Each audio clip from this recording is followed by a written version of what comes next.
mais um Eleições em Pauta 2022 e hoje vamos falar sobre aquela que revolucionou as eleições no Brasil ao longo dos seus 26 anos de existência, a urna eletrônica. Nosso convidado é o secretário de Tecnologia da Informação do TRE de Santa Catarina, Álvaro Sampaio. Olá, Álvaro, tudo bem? Olá, tudo bem, Jean? Você pode esclarecer como e por que foi criada a urna eletrônica e qual o papel de Santa Catarina nesse processo?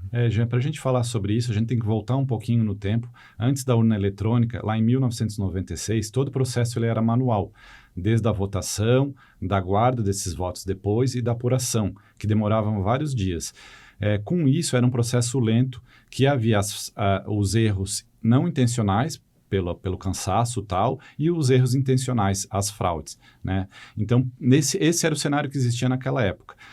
Lá naquela época também, na época de 1980, Santa Catarina teve algumas experiências importantes com a informatização do processo, né? Teve o caso interessante de Brusque e o de Cocal do Sul, em 1991, que foi utilizado tanto a votação eletrônica como a apuração, né? Mas a urna, como a gente conhece hoje, ela foi concebida, usada a primeira vez em 1996, né? Numa criação conjunta da Justiça Eleitoral, Ministério da Defesa, ITA, INPI, diversas entidades que criaram a urna como a gente conhece hoje.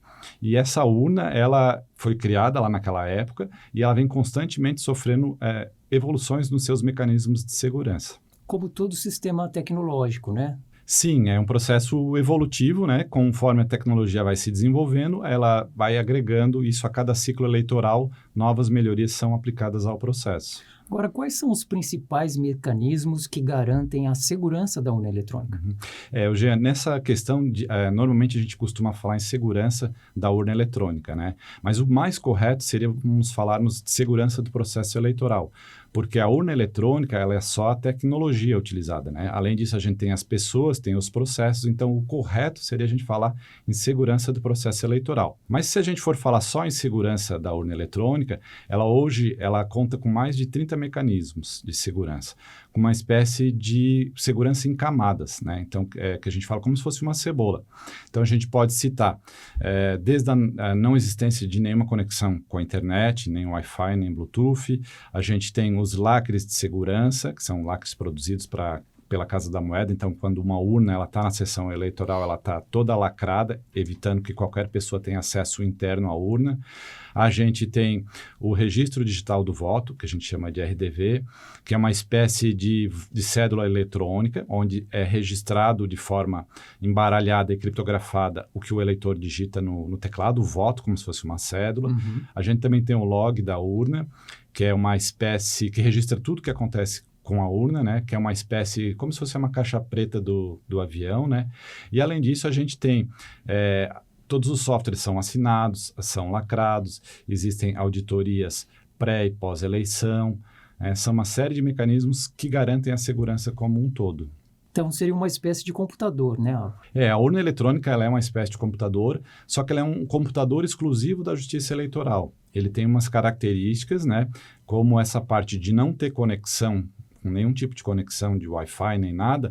Isso é porque a Justiça Eleitoral ela é proprietária do design, do hardware e do software. Então, quando ela especifica uma urna para ser desenvolvida, ela especifica o que vai ter naquela placa-mãe. Além disso, esse hardware exclusivo permite que a urna eletrônica tenha um chip exclusivo de segurança. Ele fica colado na placa-mãe com uma espécie de resina, então não tem como você tirar ele. Quando você liga a urna eletrônica, a primeira coisa que a urna faz é energizar esse hardware de segurança e fazer a verificação se esse hardware está íntegro. Se ele está íntegro, ele energiza o próximo componente da urna eletrônica, que também faz uma verificação, se está íntegro vai para o próximo e assim por diante. Assim a gente cria uma cadeia de confiança. Isso garante com que dentro da urna só possa rodar software assinado digitalmente pela Justiça Eleitoral. E como saber se esse programa desenvolvido pela Justiça Eleitoral irá registrar corretamente cada voto recebido? A forma mais fácil que eu acho que para o eleitor tem para conhecer isso é conhecer um pouquinho do processo eleitoral, né? O processo eleitoral ele tem uma série de fases que ele permite a inspeção e auditoria dos diversos componentes que fazem parte do processo eleitoral. Então, os códigos-fontes, que fazem parte do programa que vai compor a urna eletrônica, eles são desenvolvidos pela Justiça Eleitoral e podem ser auditados e fiscalizados por 16 categorias de entidades que a gente tem, né? Então, a gente tem a OAB, o TCU, Tribunal de Contas da União, Ministério Público, as Forças Armadas, além dos próprios partidos. Então, essas entidades estão aptas a fazer a fiscalização e auditoria. Então, antes de um software ser assinado, espera-se que essas entidades fiscalizem todo esse software e garanta que o destino do voto é exatamente aquele do desejo do eleitor. E esse procedimento todo é feito antes de cada eleição? Antes de cada ciclo eleitoral é feito isso, né? E também tem um evento muito importante, Jean, que é o teste público de segurança, né? Ele acontece todo ano ímpar. Em 2021 foi o 6º ano, onde qualquer brasileiro maior de 18 anos que tenha algum plano de ataque, ele pode se inscrever. O TSE, ele custeia diárias e passagens, essa pessoa vai lá, tem um acesso facilitado à urna, tem acesso ao código-fonte, aos programas que vão dentro da urna e pode tentar descobrir alguma vulnerabilidade ou alguma oportunidade de melhoria. Nesses 6 anos que a gente teve, né, a gente recebe muita contribuição importante da comunidade, como todos que participam, mas não foi em nenhum momento descoberto forma de alterar um voto ou descobrir os votos que estavam lá dentro, né? Então, esse é um processo que vai fazendo a melhoria evolutiva do próprio sistema. E, Álvaro, ao longo desses 26 anos em eleições brasileiras, foi comprovada alguma fraude no processo eletrônico de votação? Pelo contrário, né? A gente vinha lá do pré-96 com um histórico de voto em papel e fraudes, inclusive com eleições anuladas, né? De lá para cá, a gente tem a urna eletrônica sendo utilizada nesses 26 anos sem nenhuma fraude demonstrada. Então, é muito certo que o eleitor pode ir lá e depositar o seu voto com confiança que vai ser respeitada exatamente a vontade do eleitor. Bom, já conversamos sobre diversos aspectos da urna eletrônica, né? Mas depois que encerra a votação na sessão eleitoral, o que acontece com o voto? E como garantir que cada voto atribuído a determinado candidato será totalizado pela Justiça Eleitoral? Essa é uma questão bem interessante, já, né? Que volta e meia aparecem fake news sobre sala secreta ou que o TSE poderia estar fazendo adulteração nos votos depois de a sessão ter sido encerrada. Mas, talvez por desconhecimento, o eleitor não saiba, mas às 17 horas, se não tiver mais ninguém na fila da sessão eleitoral, os mesários começam o procedimento de encerramento da urna eletrônica. Nesse procedimento de encerramento, a urna vai contar todos os votos lá recebidos, que vão estar registrados naquele RDV que a gente falou anteriormente, no Registro Digital do Voto, e vai fazer a totalização. Então, a totalização daquela sessão aconteceu naquele momento. A partir desse momento que ele tem o total, ele grava essa informação na mídia de resultados, que é uma espécie de pendrive, que é por onde a Justiça Eleitoral vai fazer a totalização, a leitura de todas as urnas do Estado, no caso, e totalizar, e grava também uma cópia no boletim de urna, imprimindo, né, o total de votos que cada candidato vai receber, inclusive com QR Code, para quem tiver interesse poder ler aquela informação por um smartphone e fazer uma totalização independente se houver interesse. Então, como a gente tem a mesma informação por 2 caminhos e é uma informação pública, se houvesse qualquer alteração depois de encerrada a sessão, ela seria facilmente identificada. Então, na própria sessão eleitoral já é feita a totalização dos votos, né? Sim, na sessão eleitoral às 17 horas, né? Então, ele conta todos os votos registrados nesse RDV, faz o somatório e faz o escrutínio desses votos e a impressão desse resultado no boletim de urna e também, ao mesmo tempo, grava na MR, na mídia de resultados. Agora, Álvaro, alguns mecanismos de segurança são fáceis de entender por qualquer pessoa, né? Mas outros são extremamente técnicos.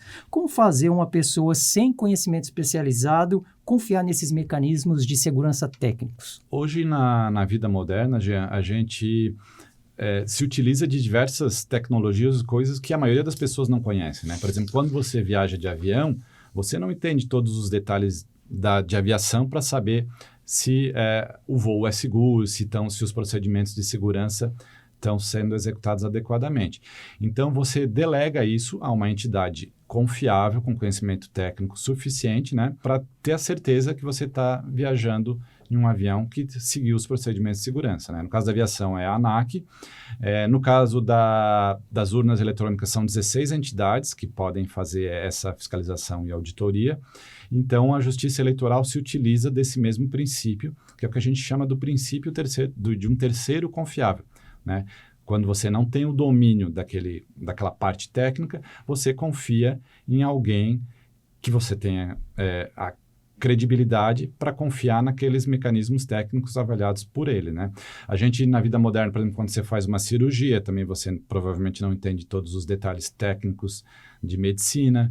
Quando você toma um remédio, você também não entende todos os princípios que aquele remédio vai fazer, né? Então, é disso que a Justiça Eleitoral se baseia, do princípio do terceiro confiável. Nós estamos chegando no final da entrevista, mas antes eu queria fazer um bate-bola rápido contigo envolvendo a urna eletrônica. Pode ser? Vamos lá? Uhum. A urna eletrônica brasileira é considerada um modelo para o mundo? Verdade ou mentira? Verdade. A urna eletrônica ela é utilizada há 26 anos no Brasil, né? Tem diversas entidades, países, na verdade são 8 países que já tiveram cooperação internacional com o Brasil em questões eleitorais e mais de, se eu não me engano, são 68 que demonstraram interesse em conhecer o nosso processo eleitoral. Então, isso é uma verdade. Agora, a urna eletrônica não é segura e nem confiável. Verdade ou mentira? Essa é uma mentira, né? Por tudo que a gente conversou ali, e é um processo longo, um ciclo eleitoral, totalmente auditado, totalmente fiscalizado, com a maior transparência possível. Então, essa é uma questão que as pessoas acabam por fazer, talvez por desconhecimento ou por acreditar em fake news, né? É falso ou verdadeiro que não dá para auditar a urna eletrônica? É falso. A urna eletrônica ela tem diversos mecanismos de auditoria, né? Desde esses que a gente viu das entidades, fiscalizando os códigos-fontes, o registro digital do voto, o log da urna. Então, são diversos mecanismos que permitem fazer a auditagem da urna eletrônica. A tecnologia empregada na urna eletrônica é brasileira 100%? A tecnologia é brasileira. Essa é até uma questão interessante, porque tanto o hardware quanto o software ele é de propriedade da Justiça Eleitoral.